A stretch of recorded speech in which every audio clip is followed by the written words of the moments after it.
আজ আমি তোমাদের সাথে এই কেকের ডিজাইনটা শেয়ার করব। এটা আমি বানিয়েছিলাম টিচার্স ডে উপলক্ষে। প্রথমে আমি বেসটাকে রেডি করে নেব। বেসটাকে রেডি করা হয়ে গেলে এর উপর আমাকে সিম্পল কিছু ডেকোরেশন করতে হবে।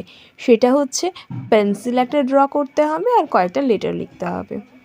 এই পেন্সিলটা আমি প্রথমে একটা স্ট্রিকের সাহায্যে এঁকে নিয়েছি, না হলে হয়তো অসুবিধা হতে পারে, সেই জন্য এই পেন্সিলটা আমি ব্লু, রেড আর ইয়েলো কালার দিয়ে করব।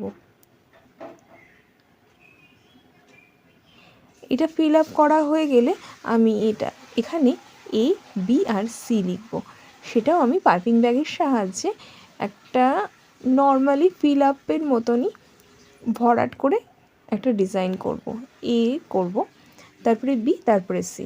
এখানে আমি রেড, ব্লু আর ইয়েলো কালারটা ইউজ করেছি। খুবই ইজি ডিজাইন, তোমরা যদি চাও তোমরাও করতে পারো। এই ডিজাইনটা একটা ইউটিউবেও ছিল, আবার গুগলেও ছিল, সেটা দেখেই আমি ডেকোরেশনটা করেছি আর কি। কাস্টমার এই ডিজাইনটা আমাকে দেওয়া, আমি এই ডিজাইনটা করেছি। আর পাশে ফাঁকা ফাঁকা লাগছিল, সেখানে কয়েকটা ফুল দিয়ে দিয়েছি আর বেসের চারপাশে ডট ডট দিয়ে দিয়েছি। আর ফুলের মাঝে লাল। দেখো আমার কেকটা রেডি। যদি তোমাদের ভালো লেগে থাকে প্লিজ লাইক করে দিও।